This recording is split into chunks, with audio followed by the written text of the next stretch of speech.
جب تک رہے گا سلسلہ ماہو نجوم کا، ڈنکا بجے گا چار سدار العلوم کا۔ بسم اللہ الرحمن الرحیم۔ الحمدللہ رب العالمین، والصلاة والسلام علی سید الانبیاء والمرسلین، سیدنا و مولانا محمد وعلی آلہ واصحابہ اجمعین۔ اما بعد فاعوذ باللہ من الشیطان الرجیم، بسم اللہ الرحمن الرحیم۔ شہر رمضان الذی انزل فیہ القرآن ھدی للناس وبینات من الھدی والفرقان، وقال النبی صلی اللہ علیہ وسلم تعاہدوا ھذا القرآن فإنہ اشد تفصیا من صدور الرجال من الإبل فی عقلها، او کما قال صلی اللہ علیہ وسلم۔ سمٹ کے بیٹھو، قریب آ جاؤ۔ محترم حفاظ کرام، عزیز بھائیوں، آج کا یہ اجتماع معمول کے مطابق رمضان مبارک کے شروع ہونے سے پہلے حفاظ کرام کو کچھ ہدایات دینے کے لیے اور یاد دہانی کرانے کے لیے منعقد کیا گیا ہے۔ رمضان مبارک کے مہینے کو قرآن پاک کے ساتھ اور قرآن پاک کو رمضان مبارک کے ساتھ خاص مناسبت حاصل ہے۔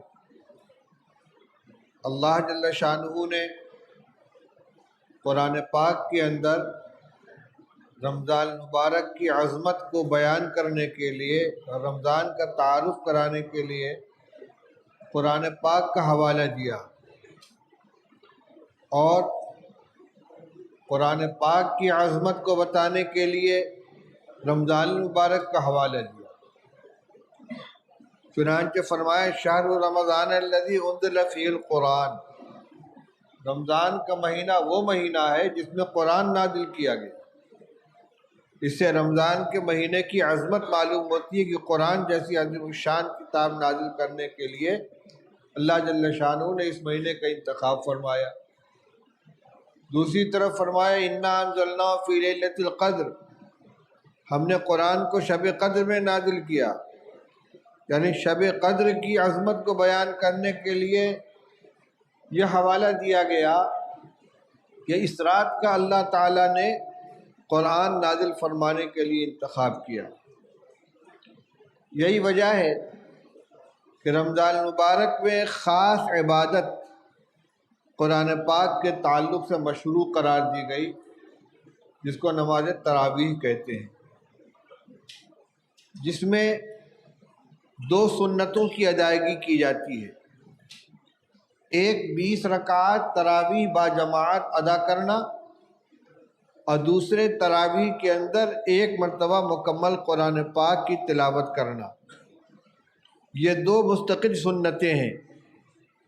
پورے مہینے رمضان المبارک کا چاند ہو جانے سے لے کر عید کی چاند رات سے پہلے تک ہر رات میں 20 رکعت تراویح با جماعت ادا کرنا، یہ ایک مستقل سنت ہے۔ اور تراویح میں پورے قرآن پاک کا پڑھنا یا سننا، یہ مستقل سنت ہے۔ ایک سنت کی ادائیگی سے دوسری سنت کی چھٹی نہیں ہو جاتی، اس لیے بہت سے لوگ جو چند روز میں قرآن پاک مکمل کر کے اپنے کو آزاد سمجھ لیتے ہیں، یہ غلط ہے۔ قرآن مکمل ہو گیا، ایک سنت ادا ہو گئی، لیکن پورے قرآن پاک کو پورے رمضان تراویح پڑھنے کی سنت بہرحال باقی ہے، چاہے حافظ ہو چاہے غیر حافظ ہو۔ قرآن پاک کے پڑھنے کی کچھ آداب ہیں۔ وَرَتِّلِ الْقُرْآنَ تَرْتِیلًا، قرآن پاک کو ٹھہر ٹھہر کر پڑھو۔ ہمارے ماحول میں الحمدللہ قرآن پاک کے پڑھنے پڑھانے کا جو معمول ہے، خاص طور سے جامعہ اسلامیہ میں حضرت حافظ عبدالرحیم صاحب رحمۃ اللہ علیہ کے دور سے، اور اب بھی وہی سلسلہ چل رہا ہے کہ نورانی قاعدہ پڑھا کر حفظ کا آغاز کرایا جاتا ہے اور قرآن یاد کرایا جاتا ہے تجوید کی رعایت کے ساتھ۔ پہلے یہ دو چیزیں الگ الگ ہوا کرتی تھیں۔ حفظ کا ایک عمل ہوتا تھا، جیسے تیسے قرآن پاک کو یاد کر لیا، اور قرأت مستقل ایک فن کے طور پر سیکھا جاتا تھا قرأت کو۔ لیکن اب ابتدا سے قرآن پاک کی تصحیح کی جاتی ہے، تو جس طرح سبق سناتے وقت اور یاد کرتے وقت قرآن پاک کو تجوید کی رعایت کے ساتھ ٹھہر ٹھہر کر پڑھتے ہیں، تراویح میں بھی اسی طرح ٹھہر ٹھہر کر پڑھنا چاہیے۔ رفتار تیز ہو لیکن حروف کی ادائیگی صحیح ہونی چاہیے۔ صفات لازمہ کا ضرور اہتمام کرنا چاہیے۔ غنہ وغیرہ اور مد وغیرہ کو ترک نہیں کرنا چاہیے۔ اسی طرح وقف کی جو آیتیں آتی ہیں جس میں کم سے کم ایک واو یا ایک یا کی ادائیگی ضروری ہے، عالمین، یعلمون، تعلمون، اس کو اس طرح پڑھ کے ختم کر دیں، یعلمون، تعلمون، عالمین، یعنی یہ یا کی ادائیگی نہیں ہوتی، واو کی ادائیگی نہیں ہوتی۔ اسی طرح جہاں الف کا مد ہے، قاف، اس طریقے سے مآب، تو ایک الف کی ادائیگی کم سے کم ضروری ہے۔ مد قصر، مد توسط، مد طول، 3 درجے ہیں۔ کم سے کم درجہ یہ ہے کہ جو مد لازم ہے، یعنی ایک الف کی ادائیگی ضروری ہے، اگر اتنا نہیں کریں گے تو قرآن پاک ناقص رہے گا۔ حفاظ کرام اس سلسلے میں بہت غفلت کرتے ہیں، یعنی آیات کے اختتام پر مد کی ادائیگی نہیں ہوتی، عالمون، تعلمون، عالمین، تعلمون ہو گیا، وہ عالمین ہو گیا، عالمین نہیں ہوا، تعلمون نہیں ہوا، اس کا خیال ہونا چاہیے۔ اسی طریقے سے اتنی تیز رفتاری سے پڑھنا کہ حروف کی صحیح ادائیگی نہ ہو، یہ قرآن کے ساتھ زیادتی ہے۔ قرآن نماز میں پڑھا جائے، تلاوت کی جائے، تراویح میں ہو، فرض میں ہو، رفتار میں کمی بیشی تو ہو سکتی ہے، لیکن اتنی تیزی کے ساتھ پڑھنا کہ ادائیگی ہی نہ ہو پائے حروف کی، یہ غلط ہے۔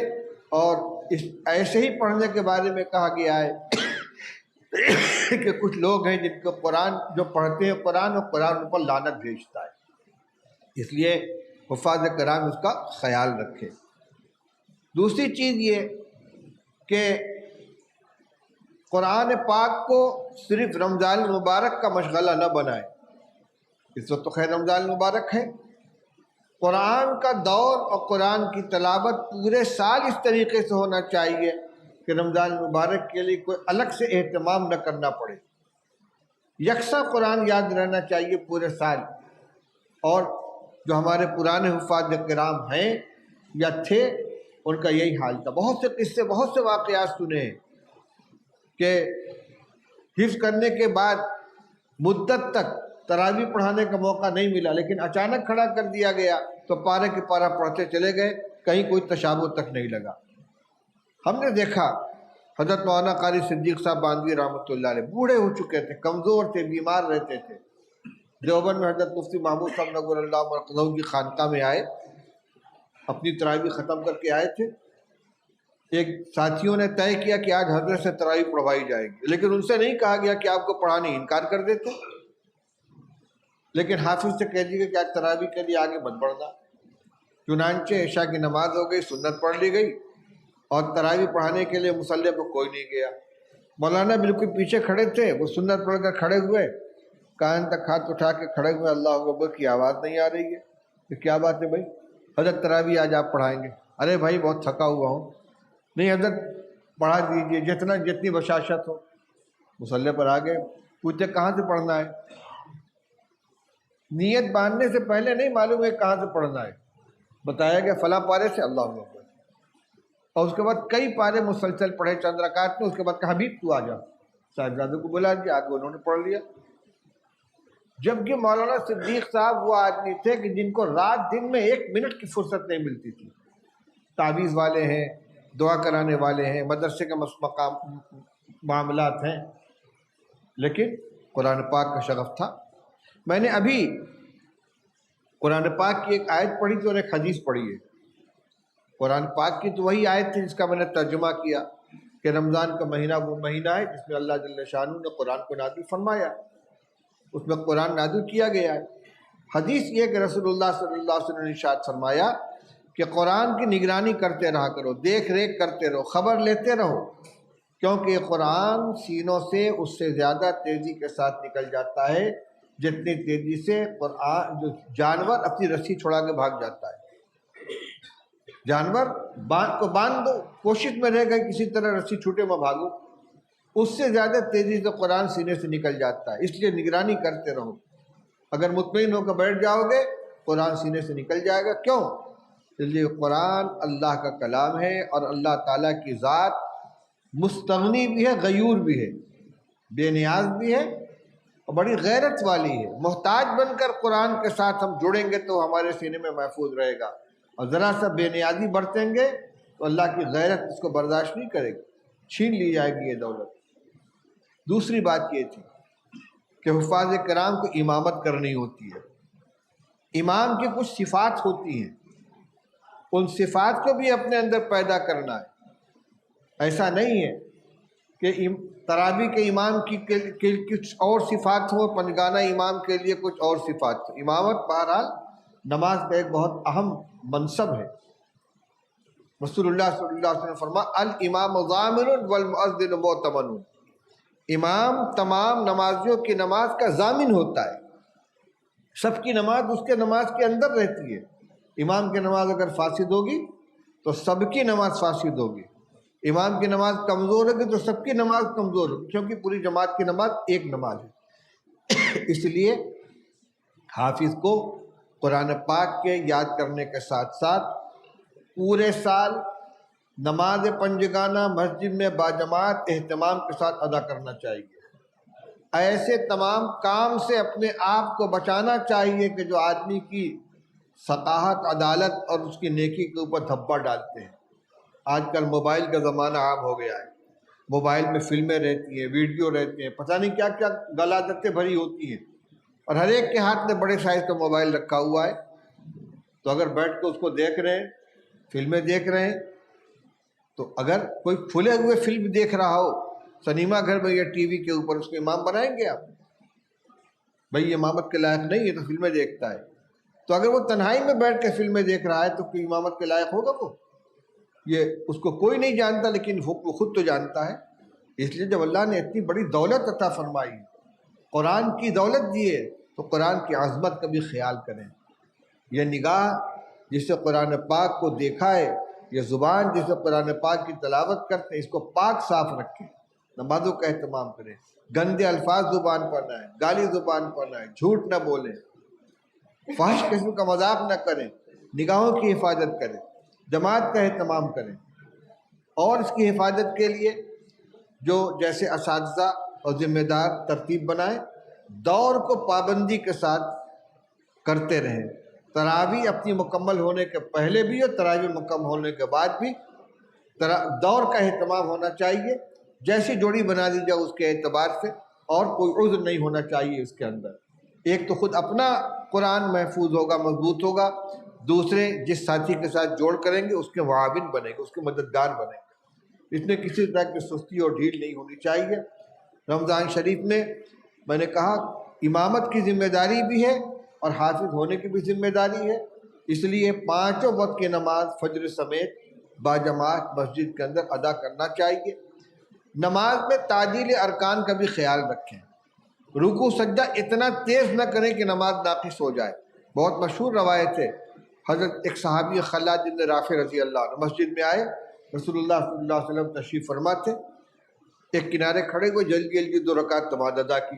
آ کر حضور سے سلام کیا، السلام علیکم ورحمۃ اللہ. آپ نے فرمایا وعلیکم السلام، قم فصلی فإنک لم تصلی، جاؤ پھر سے نماز پڑھو، تم نے نماز نہیں پڑھی.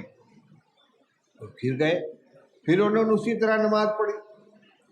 پھر آ کر سلام کیا، پھر آپ نے جواب دیا، پھر فرمایا قم فصلی فإنک لم تصلی، جا پھر سے نماز پڑھو، نماز نہیں پڑھی تم نے۔ انہوں نے کہا یا رسول اللہ میں تو ایسے ہی جانتا ہوں۔ تب آپ نے ان کو نماز کا طریقہ بتایا کہ جب کھڑے ہو تو اطمینان سے کھڑے ہو، قیام اطمینان سے کرو، قرات اطمینان سے کرو، رکوع اطمینان سے کرو، رکوع سے اٹھ کر سیدھے اطمینان سے کھڑے ہو، سجدہ اطمینان سے کرو۔ یعنی سب کچھ تھا، لیکن نماز میں اطمینان نہیں تھا، اعتدال نہیں تھا، جس کو اعتدال بہت ضروری ہے۔ نماز تراویح ہو یا پنجگانہ نماز ہو، چاہے سنت ہو چاہے نفل ہو، اتنا اعتدال ضروری ہے کہ جس سے نماز صحیح ہو جائے۔ تہجد وغیرہ کی نماز ہوتی ہے، آدمی لمبے لمبے قیام کرتا ہے، لمبا رکوع سجدہ کرتا ہے، تراویح میں اتنا لمبا نہیں کر سکتا، لیکن کم سے کم رکوع کے اندر اطمینان سے 3 مرتبہ سبحان ربی العظیم اور سجدے میں 3 مرتبہ سبحان ربی الاعلیٰ پورا ہو جانا چاہیے۔ اسی طرح التحیات کے اندر بھی پورا ہونا چاہیے، التحیات درود شریف پورا ہو، چاہے دعا لمبی نہ پڑھ کر مختصر پڑھ لیں۔ اگر ربنا آتنا فی الدنیا حسنۃ وفی الآخرۃ حسنۃ وقنا عذاب النار بھی پڑھ لیں گے، رب اغفر وارحم وانت خیر الراحمین بھی پڑھ لیں گے، رب اجعلنی مقیم الصلاۃ پڑھ لیں گے، اللہم انی ظلمت نفسی پڑھ لیں گے۔ درود شریف کے بعد کی دعا میں بڑی گنجائش ہے، لیکن کوئی نہ کوئی دعا ہونی چاہیے۔ اسی طرح عام طور پہ حفاظ دعائے ثنا چھوڑ دیتے ہیں، اللہ اکبر الحمدللہ رب العالمین، سب ملا کر 10 ترویحے میں اگر ایک منٹ بھی لگے گا تو 10 منٹ کا اضافہ ہوگا۔ اس کے بعد کیا کرنا ہے؟ سونا ہی تو ہے، آرام ہی تو کرنا ہے۔ اللہ کے سامنے کھڑے نماز پڑھنے کے لیے تو نماز کی جو سنت ہے ان کو تو ادا کرے۔ دعائے ثنا کا پڑھنا سنت ہے کہ نہیں ہے؟ ایک سنت چھوڑیں گے تو نماز میں نقص آئے گی کہ نہیں آئے گا؟ میں یہ نہیں کہتا کہ بہت اطمینان سے پڑھیں کہ نمازیوں کے لیے بوجھ ہو جائے، لیکن جو لازمی تعدیل ارکان ہے وہ ہونا چاہیے۔ 3 مرتبہ سبحان ربی العظیم رکوع میں ہو جائے، 3 مرتبہ سبحان ربی الاعلیٰ سجدے میں ہو جائے، رکوع سے اٹھے تو اتنا کھڑے ہو کہ بالکل سیدھے ہو جائے، پھر سجدے میں جائے، سجدے سے اٹھ کر اطمینان سے بیٹھے پھر دوسرے سجدے میں جائے۔ یہ چند چیزیں ہیں جو میں نے آپ کے سامنے بیان کی ہیں، میرے ذہن میں یہی باتیں تھیں۔ اب یہ ہمارے حفاظ کرام ہیں، اساتذہ مولانا قاسم صاحب ہیں، کوئی ضروری بات رہے گی تو یہ بتائیں گے۔ ابھی مجلس ختم نہیں ہوئی ہے۔ وآخر دعوانا الحمدللہ رب العالمین۔